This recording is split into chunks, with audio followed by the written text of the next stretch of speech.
Philosophy is the science that defines the proper relationship between a volitional consciousness and reality. That is what Leonard Peikoff said in his course Induction in Physics and Philosophy in the 6th session, and I thought it was useful to remind us what we are doing. Welcome to the 15th session of the Objectivism book study.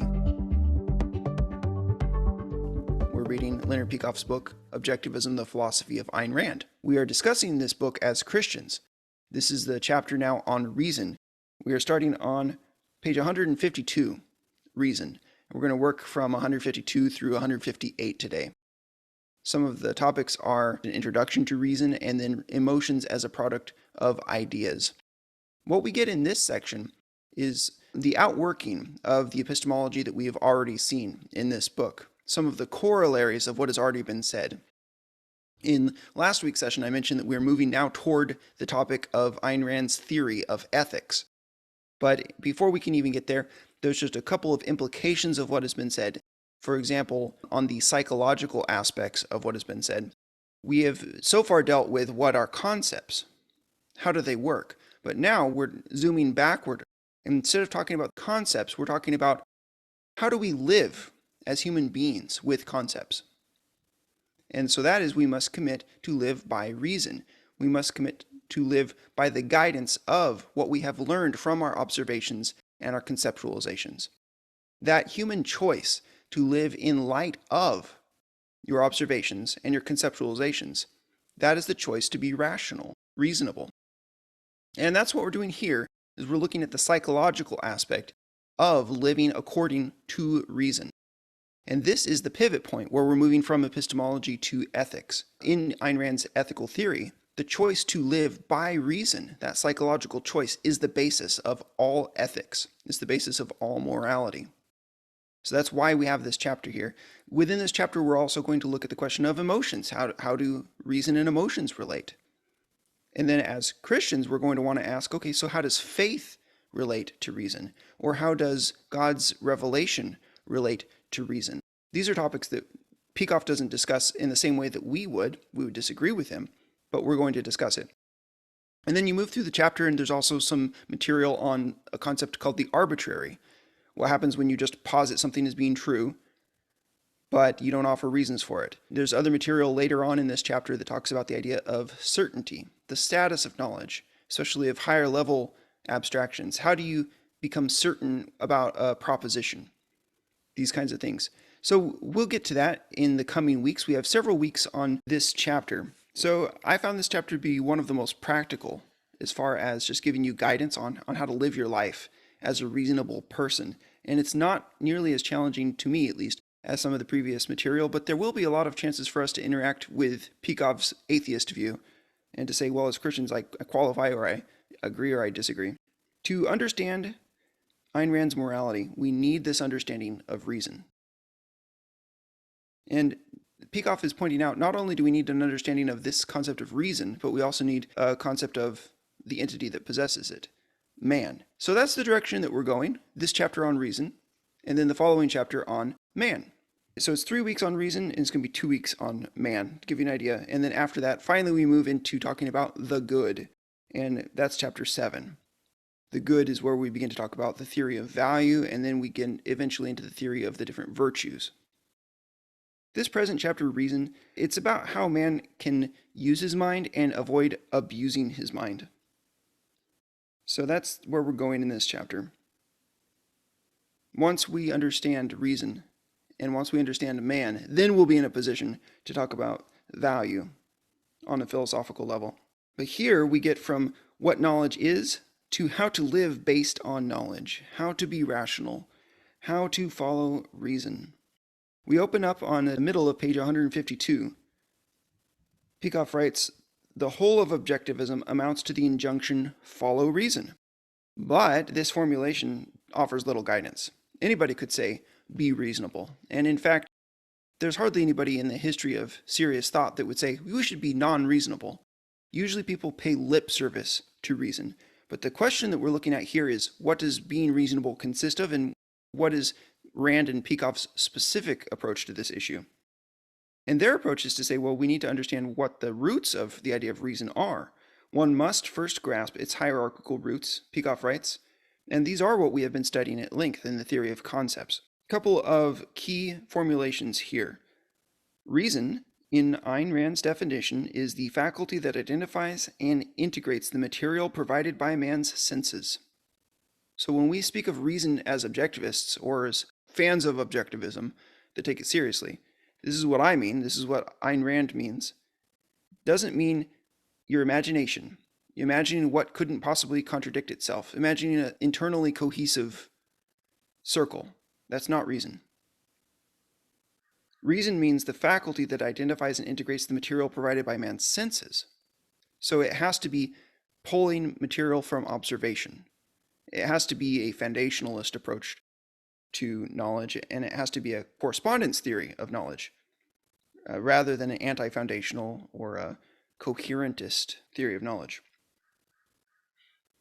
Reason, Peikoff writes, is the faculty that enables man to discover the nature of existence by virtue of its power to condense sensory information in accordance with the requirements of an objective mode of cognition.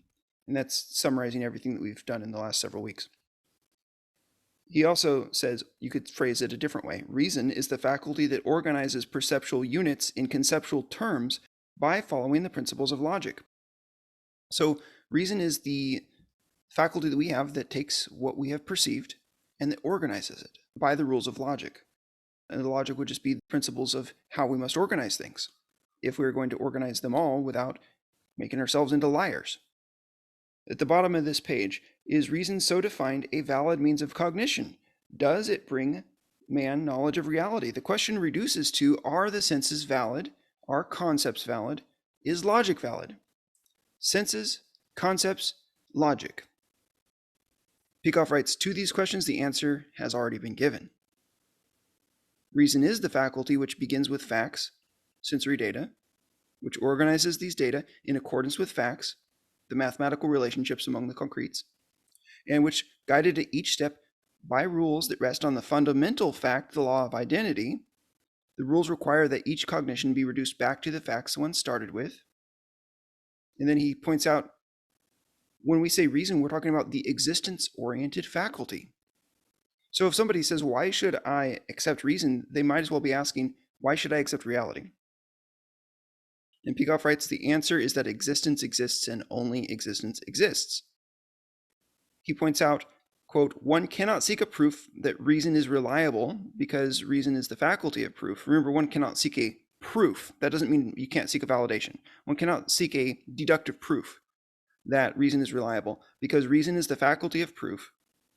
One must accept and use reason in any attempt to prove anything. You're already on the premise of reasoning, so don't be circular there. But using reason, one can identify its relationship to the facts of reality and thereby validate the faculty. You can identify the relationship of what your mind is doing to the facts of reality. And we do that by introspection, by observation. So last week I had asked if what we had seen on epistemology was complete. And according to Peikoff, what we have seen on epistemology in the previous chapters is not complete. And here's the things that he thinks that we must do to complete our picture of epistemology. We need to answer two questions. Is reason man's only means of knowledge? So now we're relating reason to other things such as emotion, faith, revelation. And then, does reason lead man to certainty? He writes that this chapter is developing several important epistemological corollaries of the objectivist view of reason as presented so far. These corollaries identify the difference between reason and emotion, between the logical and the arbitrary, between human knowledge and omniscience. That will be the topic of certainty. So that's an outline of where we'll go in this chapter. Any thoughts so far from anyone that's watching live right now? Yeah, I was just going to say, I enjoy how mentally constructive the process is, whereas other methods of trying to integrate two different ideas and find the truth of the conflicting thoughts and then pursue it that way just seems so like you're not building anything. Whereas here you can read a direction, you can see what's being constructed, you can see what's been established, and it's refreshing. Yeah, I agree. Yes, the idea of beginning midstream versus the idea of beginning on the ground and building something from the ground up. Well, at the bottom of 153, he has this beginning of this section is emotions as products of ideas. So we're going to explain the relative role of emotions within human psychology compared to reason. Emotions are products of ideas. So he asks, what is the connection between feeling and thinking? And then on the top of that next page, 154, he says, a feeling or emotion is a response to an object one perceives or imagines, a man, an animal, an event. And he says, the object by itself, however, has no power to invoke a feeling in the observer. He points out, first, the person must know in some terms what the object is, and second, the person must evaluate the object. An example of that would be, I was walking with my son, Ira, and there was a large dog that walks by, and he begins to feel afraid, and I can see it physically on him that he's afraid. Now, just from observing it, it looked like there was the object, and then all of a sudden there was the emotions. But that's actually skipping a couple of steps about what happened internally. He had an evaluation of that object as being dangerous to him. That evaluation comes from some thoughts. And so the overall pattern would be the sensory experience, the thoughts, the evaluation, and then the emotion. And Ayn Rand has pointed out our emotions are like lightning fast calculators that just immediately give us the sum of the value judgment. Dangerous. And we experience it so quickly because we do need to be able to move quickly and make choices quickly. And so in our minds, we don't have this experience of, I have just reasoned through a series of syllogisms in order to come to the conclusion that I now need to do this thing. We don't experience it that way. But that's just because of the way we are built. It doesn't mean that our mind is not actually doing those things on some level. Sometimes Rand speaks of the subconscious level. Psychologists can debate whether there is such thing as a subconscious. But there are many things that we have learned in the past that are not currently within the screen of our mental focus currently, but they can be brought to bear immediately. I'm not thinking about a dog. All of a sudden there's a dog. All of a sudden I have all these value judgments. So we go to the middle of 154. Emotions are states of consciousness with bodily accompaniments and with spiritual intellectual causes. This last factor is the basis for distinguishing emotion from sensation. So this is what Peikoff says: love, desire, fear, anger, joy are not simply products of physical stimuli. They depend on the content of the mind. We can see that in the case of a kid encountering a large dog. But you can see this overall principle psychologically in your own observations of life anywhere. It's also completely consistent with what Scripture says. There are cases in the Bible where people were changed by what they were experiencing. So, I mean, you could look up in Psalm 32:3, when David was guilty, his bones were rotting away when he felt guilty. So he had a physical response to some thoughts that he had about what he had done. You can compare it to Ruth 4:16, when Naomi regained her sense of joy because she now had a family again with Ruth and Boaz marrying and having baby Obed. And then she had a physical response. She was able to nurse Obed even though she was in her old age. These kinds of things we just know that this is true throughout human history, that our bodies change in relation to our thoughts. They can change. The point that Peikoff is making, love, desire, fear, anger, joy, they're not simply products of physical stimuli. They depend on the context of the mind. You see, the value judgments come from the thoughts. That's why we have to make such a careful study of what it is that we are actually thinking. You have to ask yourself what you're thinking. He gives this extended example of medical slides, which is informative. There could be 6 or 7 different people with different judgments on the same exact stimulus based on their context. I will point out that that's similar to music. There could be a different value judgment on music depending on what your prior context is and how you evaluate that music. A famous example would be somebody that used to be involved in a cult, and the cult loved Bach. And so they go into this Orthodox church and they hear Bach being played and they think, this is scary, this doesn't sit right with me. But it's because they've been conditioned. So there is a role for conditioning and for past experiences in our value judgments. All right, let's go to 155. He points out, he's asking what causes the different emotional states. It's not just the slides, it's the slides as perceived in a context. The cause of the emotional states is the slides as identified and evaluated, the slides as grasped and appraised by the mind. And he gives another extended example. In this case, he's a teacher using the teaching tool called simulation.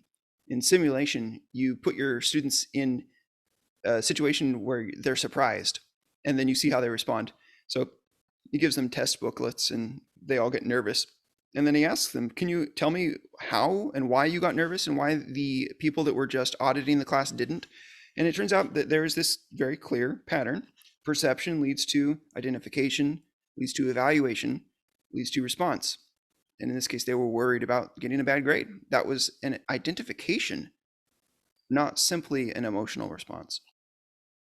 These points, I think, as Christians, we're familiar with thinking through this. I think one of the benefits of being raised in a Christian context is that you do put a lot of thought into your own psychology. You put a lot of thought into your spiritual state or your mental state. Like, what is it that I'm thinking is true, and why is it leading me to whatever behavior or response? That is something that you might take for granted if you've been in church all your life, that not everybody spends an hour every week thinking about the state of their mind and the state of their heart and trying to set their eyes on something that is higher than themselves and then evaluate themselves against that. But that is a benefit we have. Well, in the middle of page 156, he writes, once a man has formed a series of value judgments, he automatizes them. Again, as you saw in the case of my son Ira with the dog, that's an automatized response. And then in the middle of that page, he says, to many people, as a result, it seems as if men perceive and then feel with no intervening factor. The truth is that a chain of ideas and value judgments intervenes. And then lower down on that page, if a man's basic mental set amounts to the idea that he is a helpless, incompetent, caught in an unknowable jungle, this will affect his value judgments in every department of life. But by contrast, if a man holds that his mind is efficacious and the universe intelligible, he will form radically different values. So there are some videos that we've done at FTNCI on this topic of the relation between your emotions and your psychology. The two that I'd recommend are, we have one called How to Use Your Emotions, and that is a video. You can find it at our video channel. You could just go to christianintellectual.com/YouTube and it'll take you to our YouTube channel. And there's we have each of the different playlists. Go to the playlist that's miscellaneous and you'll find this one, How to Use Your Emotions. In that same playlist, you'll also find one called Manhood is a Mindset. This is one that we did an interview with Colin Trissler about his book, and I was able to help Colin with the development of that book. So there's a lot of these same ideas that go into that book, and Colin, being a reader of Ayn Rand and a pastor, was able to make some very useful points about wisdom, rationality for practical life in that book. So you'll see there's a lot of value in this idea. Go to top of page 157. Peikoff writes, men have the ability to accept contradictions without knowing it. This leads to the appearance of a conflict between thought and feelings.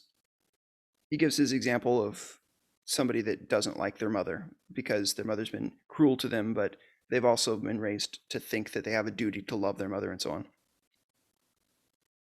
So he points out you could have a clash between your professed beliefs and your beliefs in fact. That's definitely possible. And he points out that when you seem to have a clash between what your emotions are desiring or fearing, being repulsed by or being attracted to, when there's your emotions doing something, but then your mind says that's not correct, you might say, oh, it's just my mind versus my emotions. That's the way Plato conceived it. But he says, no, it's some of your thoughts versus other of your thoughts. Your more explicitly identified thoughts versus perhaps your not explicitly identified thoughts. And he says that that's the way that you'd want to resolve the conflict between them, is to go back and figure out what the thoughts are.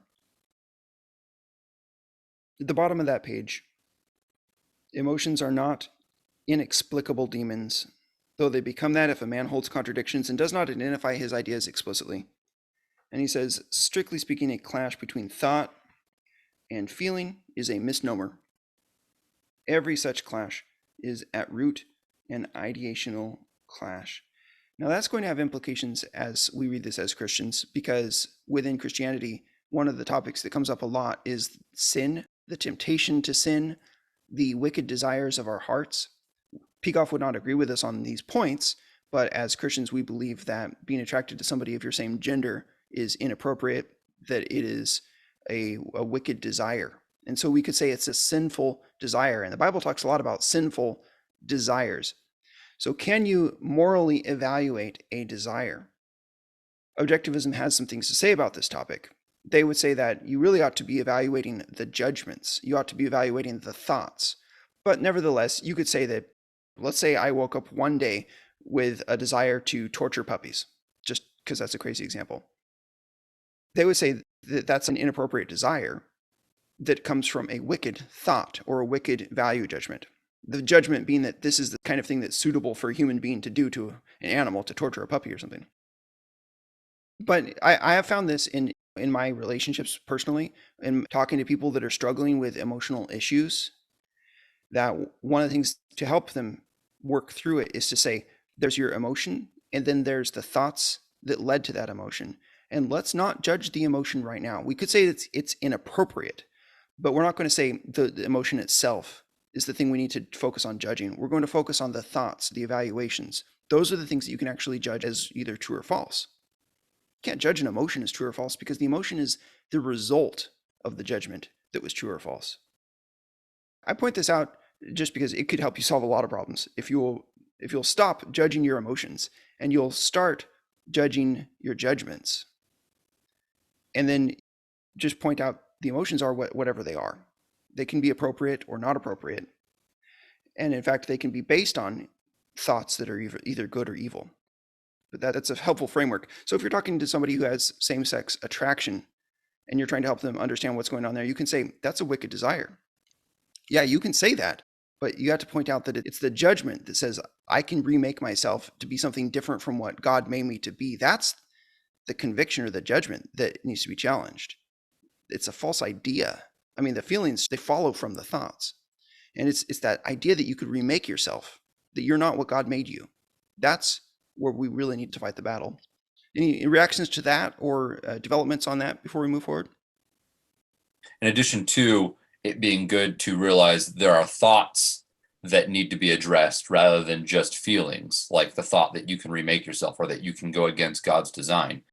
It's also helpful for Christians, and unfortunately, a lot of Christian counseling is dead set against this because a lot of Christian counseling is sort of solo scriptura in nature, where it's basically just read Bible verses to you. Ideally, Christian counseling or just counseling in general, when somebody's dealing with unwanted thoughts or unwanted desires, unwanted anxiety, or just unhealthy emotions, counseling should be meant and designed to help you identify the reasons in your own psychology for those unhealthy desires and thoughts, and uncovering what the root beliefs and root value judgments are, so that you can then consciously make an effort to fight them yourself. And that's going to be different for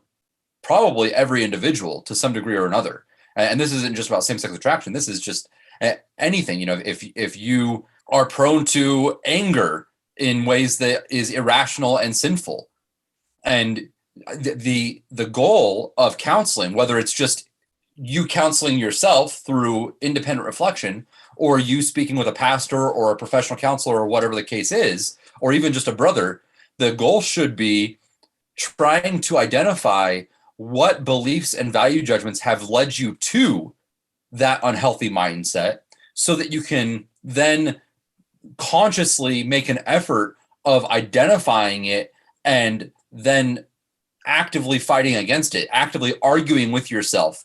Tell yourself, you are subconsciously believing X, but you know that X is false. Here are all the reasons that X is false. Here are all the reasons that you ought to fight against X, you ought to repudiate X, et cetera, right? So I think that would be the ideal for counseling, and especially Christian counseling. Sadly, that's far from what we currently have in a lot of Christian counseling, because it's so focused on the dichotomy between secular counseling, like Freud and those morons, and just read the Bible. Well said. All right, let's move forward in this reading. We'll finish off with this page, and this is the last page in our reading, but then there's some other things that I'd like to discuss to bring the passages of Scripture to bear on what has been said here. All right, so Peikoff writes at the top of 158, reason, the dichotomies advocates typically claim, deals with abstractions and is therefore pure, non-empirical, non-materialistic, while emotions are bodily and worldly. It follows, they will say, emotions are a factor independent of man's mind, that they are non-rational and even an anti-rational element built into human nature. Peikoff writes, it follows further that man cannot live exclusively by the guidance of reason, since he also has to contend with and express its antithesis. And he's here touching on Plato. Plato has this famous illustration that man is like a man sitting on a chariot being pulled by two horses, and one is reason and the other is emotion. And one is strong, the emotion has power. The other horse, reason, is weaker, and it causes him sometimes to go into a ditch. That's Plato's picture of man's psychology. It's an influential model, and whether or not you've heard the specific story, you may have absorbed the overall idea that is expressed by it. Conflicts in men, Plato maintained, the conflicts so often observed between their professing beliefs and their feelings, are a result not of avoidable errors, but of a metaphysical law. The universe is a realm of conflict. Remember, this is Peikoff representing Plato. True reality versus the world of particulars, and man, the microcosm, has to reflect this conflict. He too must be split into warring parts, with one element, the intellect, urging him upward to the eternal, and the other, passion, pulling him down into the muck of action and the physical. Well, if you're familiar with the history of Catholic thought, there is a lot of this in Catholic thought.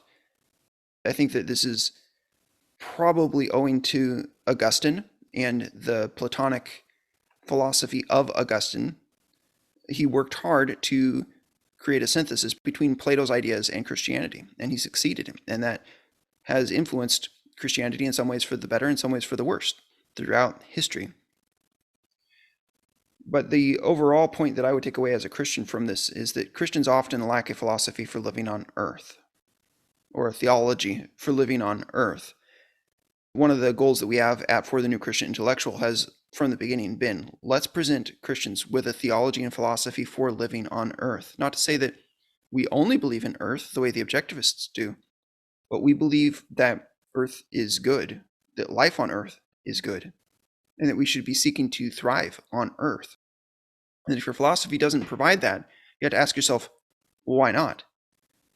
Why shouldn't it? We believe that morality is practical. We believe that we should seek values here and now. And if you can't find values here and now, why would you think that you could have them in eternity? If there's nothing in your own life that is worth seeking now as a value, then what is it that you think you're going to be seeking throughout the rest of eternity?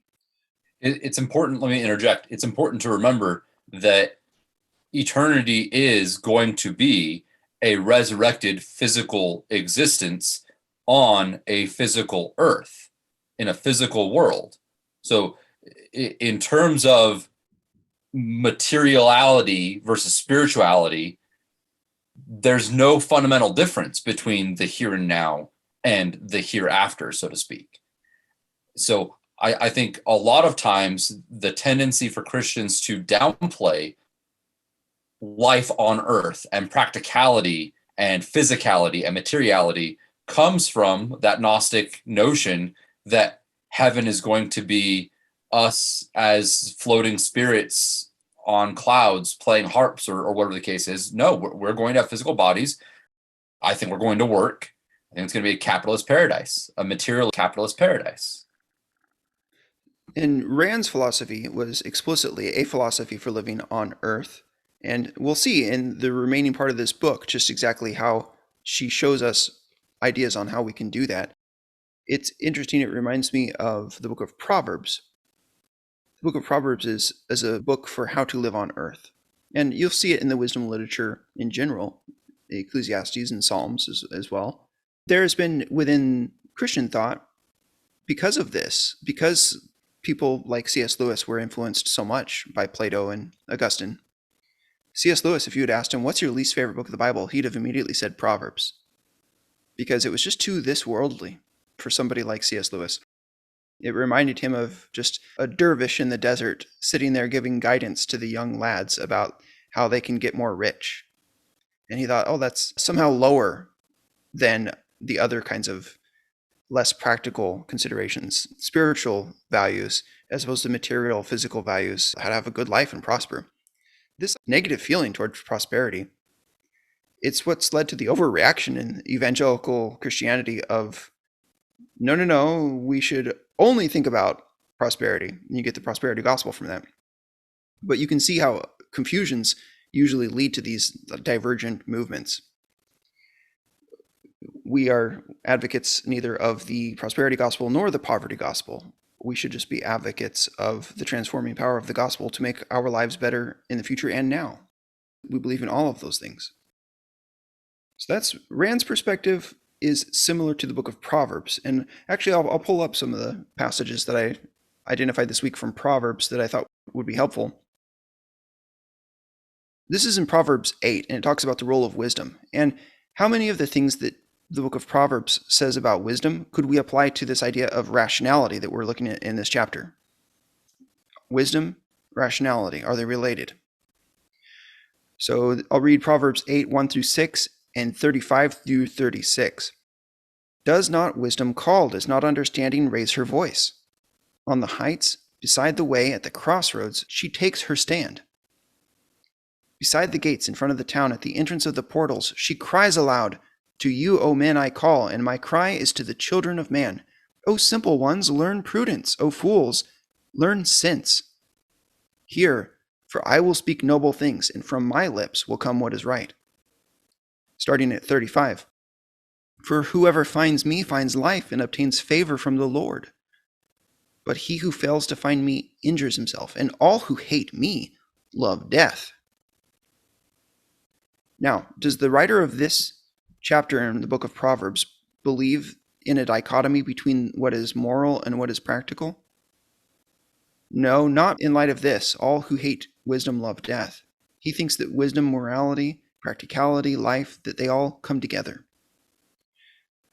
And notice if you look at the beginning of that passage, does not wisdom call? Does not understanding raise her voice on the heights beside the way at the crossroads? Wisdom is something that shouts to us from our observations. The picture being painted here is one of wisdom being available no matter where you look. Compare it to Psalm 19. The heavens declare the glory of God, and the sky above proclaims his handiwork. Day to day pours out speech, and night to night reveals knowledge. There is no speech, nor are there words whose voice is not heard. Their voice goes out through all the earth, and their words to the end of the world.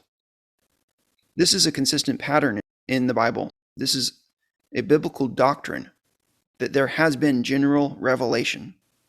And God's wisdom is available to people who will open their eyes and look at the way the world works. We know this from Romans 1. And I'll read this passage in full because it is so important.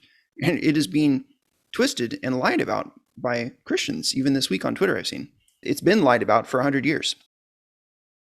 Romans 1, 18 through 25. For the wrath of God is revealed from heaven against all ungodliness and unrighteousness of men, who by their unrighteousness suppress the truth.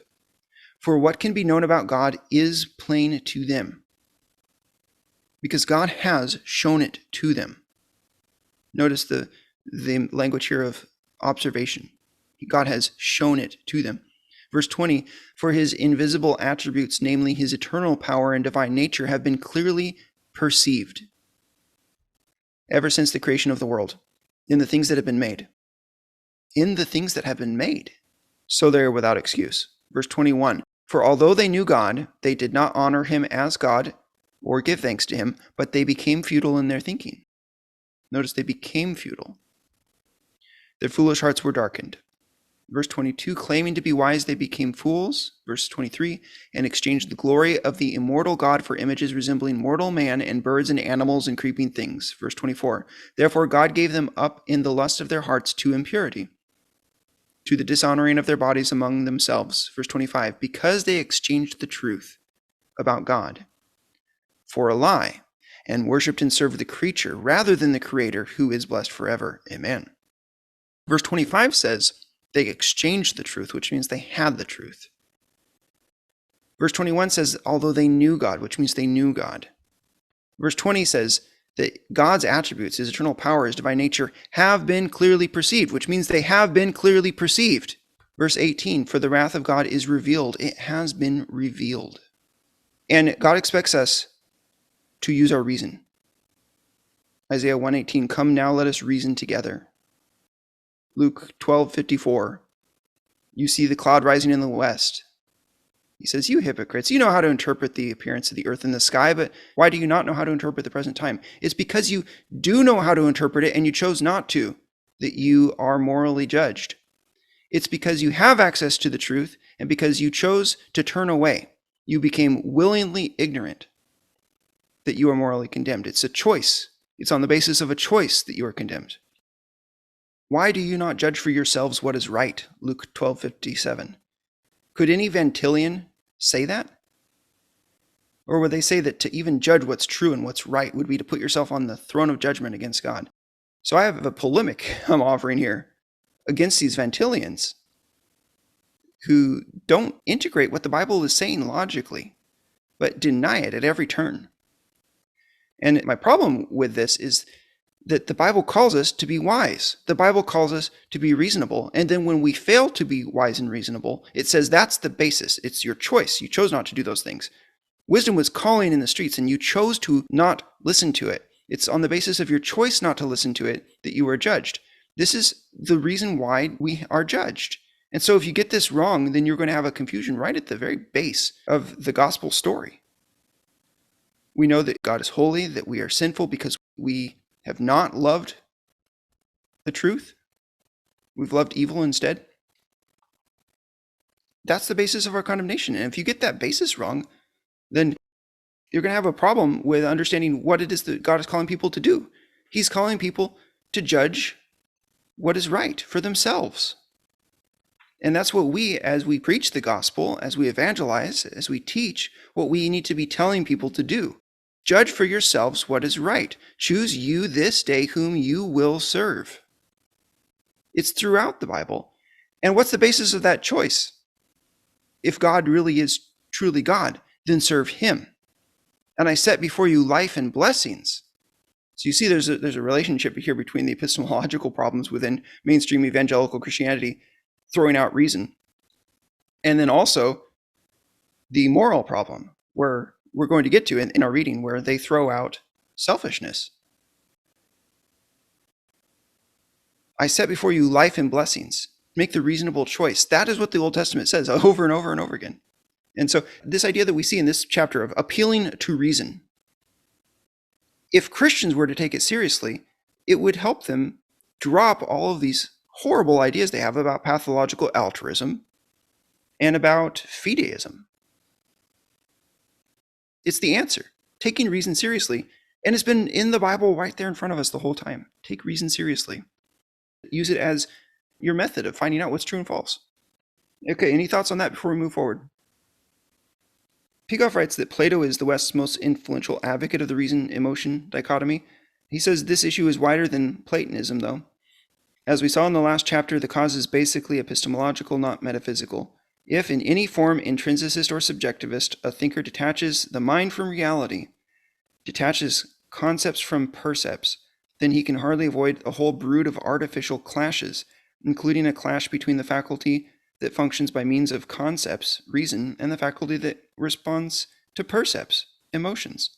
And then he will bemoan the frailty of his thought in the face of his inexplicable feelings. Here again we see the ugly, distorted offspring of a fundamental philosophical error.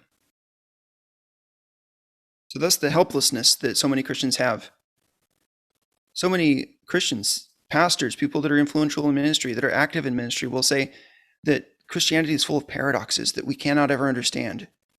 Perhaps there is a contradiction between the need for each person to look out for themselves, but also to do the right thing and look out for other people. If you see Christians appealing to paradox and treating it as if paradox is a sign that there's something true here, contradiction is a sign that there's something true here, then you know that they are on the premises that Peikoff is describing here. This belief that there is this irreconcilable clash between our percepts and our concepts. Let me also add, if you hear somebody, especially Christian, saying that something is a paradox and we can never know it or we can never understand it, your immediate thought should be, speak for yourself. I may not understand it yet, but I've got no reason to believe that it's impossible to understand. And so I'm going to work hard to understand it to the degree that it's important and that it matters to my life. So this bottom of this page, Ayn Rand sweeps this traditional perspective aside. She holds that man can live exclusively by reason. He can do it because emotions are consequences generated by his conclusions, and man's conclusions have this kind of generative power because they are not revelations or inventions detached from the arena of physical action. Concepts, including evaluations, are man's form of integrating percepts. So from our past weeks, you already know that that's the case.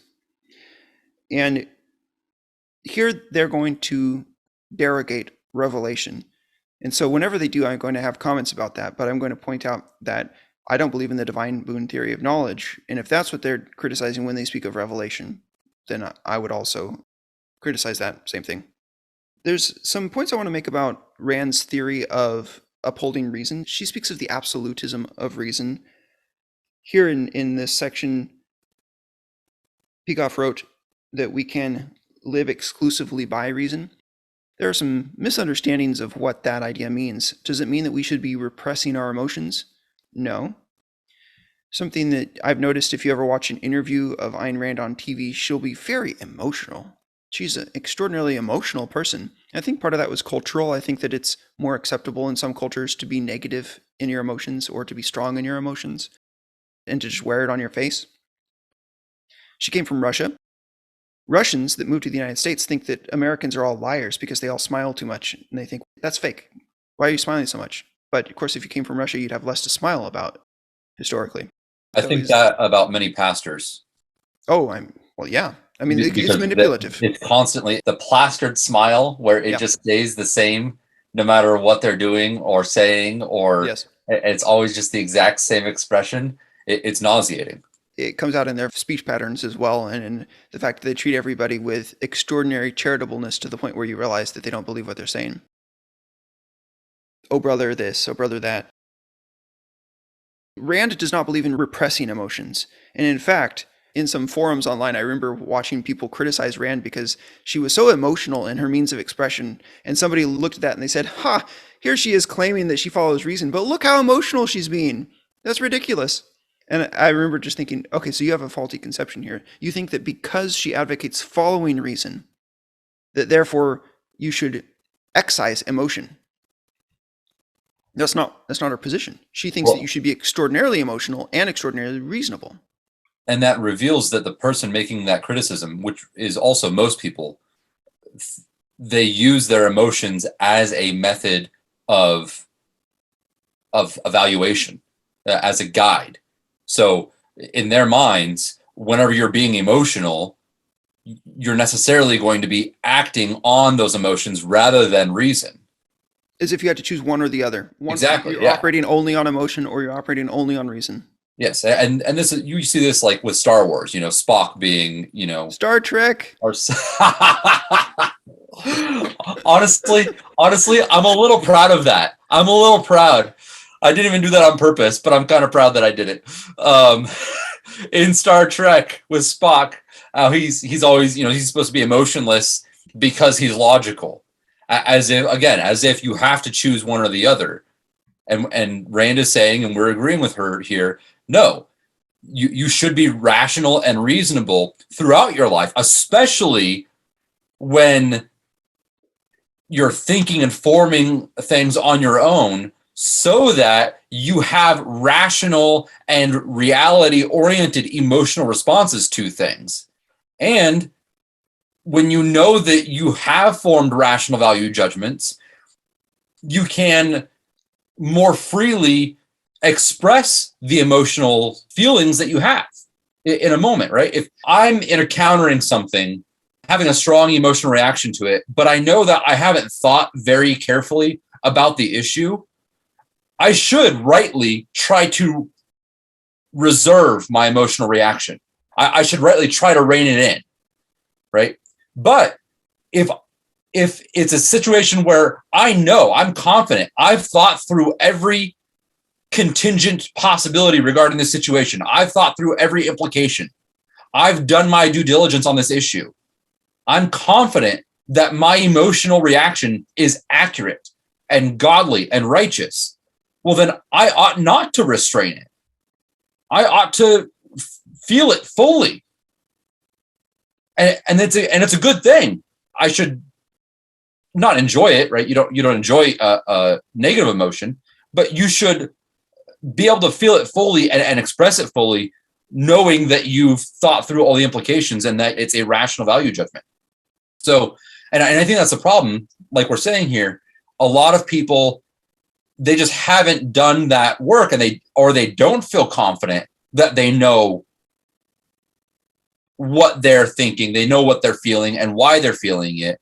So they think emotions are always supposed to be restrained, because otherwise they're going to get themselves into trouble. So you're bringing up this issue of when you're in a polemical situation, should you be emotional? And I think that this is one of the things that, if you look at the Bible, you get a very clear picture of how to contend for the truth that looks nothing like mainstream evangelicalism.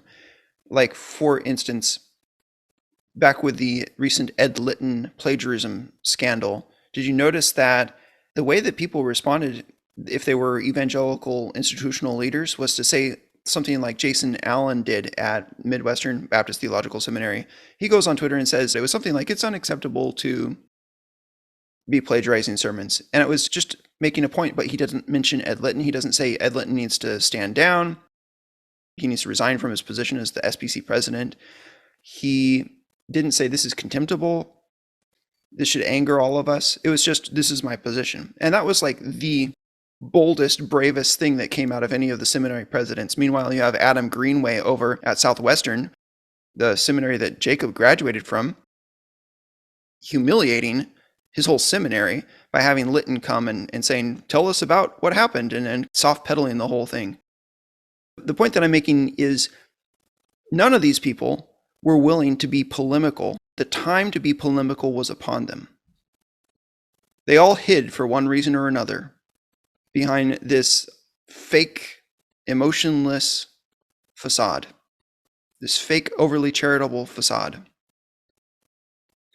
And when you have wolves eating up the people in your churches, telling them that God whispers about sexual sin, like Ed Litton said, which wasn't even his own thought because he got it from somewhere else.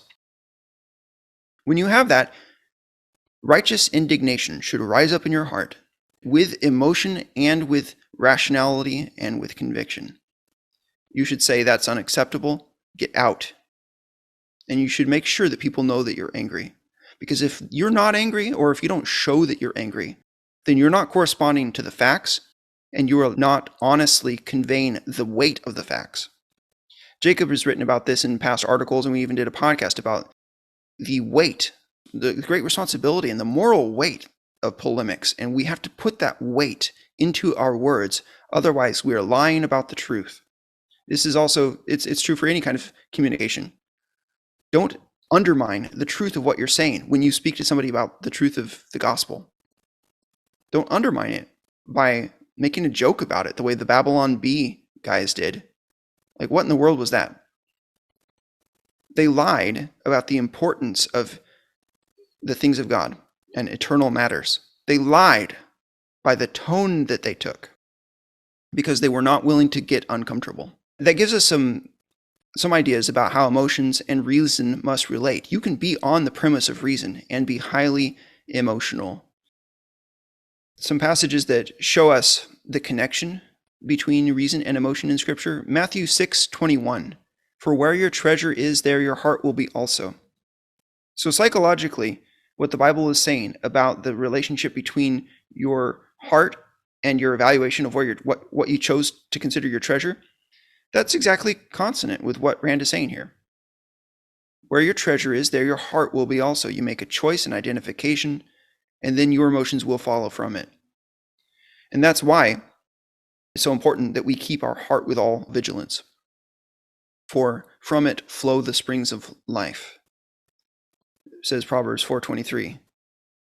We know that we have to care about our emotional state, and we have to care about our heart, which can include emotions and our truth evaluations and our thoughts. So there's some other passages material that I think is helpful just as a summary of what we're looking at today, and that is, as we brought up at the beginning, reason needs to be related to something like faith, something like revelation.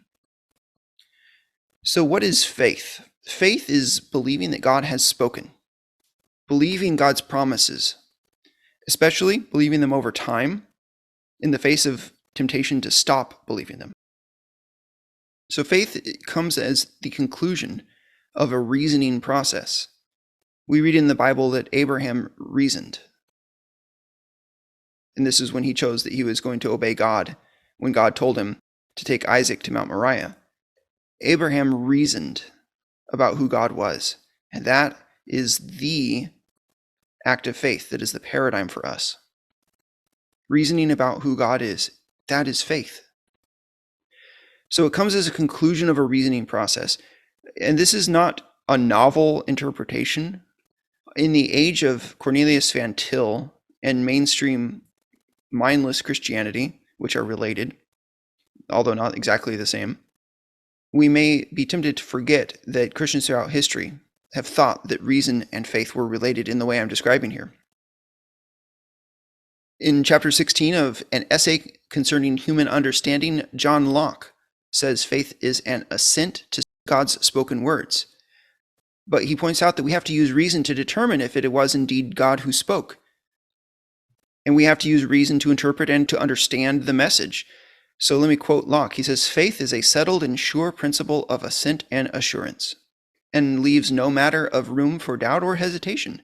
Only we must be sure that it be a divine revelation, and that we understand it right.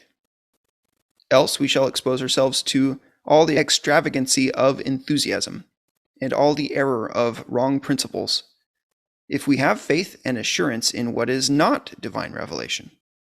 And therefore in those cases our assent can be rationally no higher than the evidence of it being a revelation." This is the rational way to approach revelation, is, do you have reason to believe that this is a message from your creator, that there is such a creator? That's a rational approach. And as Christians, we disagree with Peikoff and Rand on whether or not there is a creator, but we're not disagreeing with them about the point of method, about the point that we must follow the truth wherever it leads. We must seek to be honest, and that means that we must use reason as our method to determine what is true or false. Can we err? Yes, we can err. But this is our human method of grasping the facts of reality. So what else do we have? What do you propose? That you would just follow your emotions wherever they go? In the next section, we're going to see reason as man's only means of knowledge. That's the heading. And Peikoff is going to compare what would it mean to lift up emotion as if it were a standard of knowledge. And he's going to point out that many of the other proposed standards of knowledge really just amount to emotion. And he's going to show you that that's a poison pill inside the whole process. It destroys the whole process. Because once you allow a little corner of your method to be determined by something other than reason, then what's to stop you from allowing that corner to grow and spread? There are implications for the acceptance of a contradiction. It will create a cascade error. All right, we're just a little past the hour, and we'll wrap up. But if anyone wants to add anything or do any Q&A, we definitely have time. Any thoughts on anyone's mind about the material that we've gone through this week? Like, it was curiously practical, and I enjoyed it. I'm excited to get into the next bit where he directly tries to go after some of the Christian principles. And so I thought we were going to get it today, but I'm excited about next time. Yeah, thanks. I just wanted to echo a little bit about what Jacob was saying earlier with therapy and the role of reason and reality, because about 23 years ago, I was diagnosed as bipolar 2 and I have depression. And, for many, many years, it was just kind of like, I have this thing in my brain lies to me, and I just kind of dealt with it that way. And I did spend time in therapy, but it wasn't until I started studying objectivism that I had this major appreciation for reality and reason, so I could shift gears. So in my internal dialogue of feeling like my brain saying you're not good enough, you're not, you're worthless and everything, I could shift my dialogue and say, well, let me think about that. Am I worthless? No, I'm not. And I wish that all those years that I had spent in therapy, and I'm sure that my therapist tried to get me to focus on this, but it didn't like click, it wasn't tangible until, I started having just more appreciation for what is real and what is reasonable. And so even as recently as this last week, when I got into an argument on Twitter with somebody who was insistent that if you believe in God, you're just irrational. You have no respect for your logic at all. It really got me down. I just felt very judged. And then I had to take a moment and say, well, let's look at the evidence. Am I irrational? No, it wouldn't get me down. And then Cody, you asked a question on Twitter the other day. When have you felt judged and then felt like you really shouldn't have been? And I just want to say, basically, in any case, don't feel the way that people want you to feel if you can look to reality and find the evidence that refutes it. Thanks for saying that. That's a wonderful reminder. I'll keep that in mind when I'm on Twitter. Go ahead, Jacob. That was really good. Thank you for sharing that, Jennifer. And something you mentioned reminded me of another thought. You said that you're sure that the therapist that you had seen, back then had probably tried to tell you that you weren't worthless or whatever the case was. But it's also likely, given just the way that most therapists and counselors are today, that when they said those things, those positive things that they're trying to change your mind about, that they weren't actually trying to change your mind, that they were just asserting things, that it was arbitrary. To the extent that Christians will try to do that type of thing, that's all Christians usually will do, is just assert something. Say, don't believe that, believe this. Believe this good thing about yourself, or believe this good thing about God. But your mind needs the why. Your mind needs to be able to connect that to reality because it needs to be objective. If you're struggling with some sort of doubt about whatever it is, whether it's your own worth, whether it's the truth of God, or whatever the case is, mere assertions will not cut it. You have to be able to build an argument, which means you have to be able to have an epistemology. Even if you don't even know what epistemology is, you have to functionally be able to utilize an objective epistemology to follow an argument, to follow the evidence, and link every single thing to reality in the face of the temptation to depart from it into some, void of depression.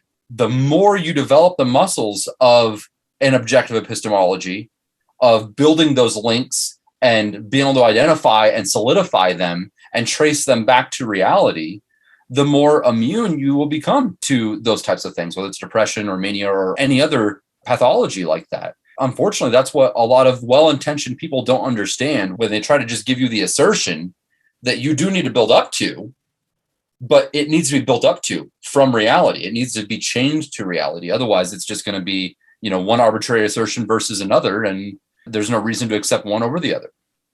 Thanks for this discussion, guys. Anything else related to that or other topics before we wrap up? I was in music ministry for 7 years. I'm currently not doing a music ministry job, but when I was in music ministry, I remember thinking to myself, my church need a principled approach. How are we going to find a principled approach to what it is that we're doing as preachers, as music leaders, or if you're a school teacher or a parent? How are you going to find a principled approach to any of these things? It just struck me that so often what we do in each of these roles in life is we just absorb what we saw somebody else doing and we imitate it. That's clearly what J.D. Greer and Ed Litton were doing when they were getting their sermon material from somebody else.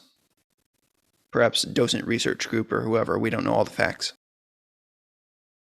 ministry as performance, but performance without understanding leads to humiliation, as it has in the case of Ed Litton. And likewise, in your own whatever role that you have, ministering to other people, serving other people, being a leader in whatever capacity, you cannot just do the performance without the understanding. You have to have open eyes to see what it is that you're doing and why. And you have to come at it with principles in mind. Do you have a principled approach to your life? The way to get a principled approach is to follow the advice of the Proverbs, is to open your eyes. Wisdom cries aloud in the streets. And as we'll see in this Ayn Rand book, build for yourself a set of ideas about what's true that integrate in a non-contradictory way. Follow the method of reason as you're doing it. You can join us in any of these upcoming weeks. We meet 9 a.m. on Saturdays. You can find all the replays and the registration and the details in the schedule. It's at christianintellectual.com/objectivism. Thank you for joining this week. Thank you for the discussion. I appreciate you guys. God bless.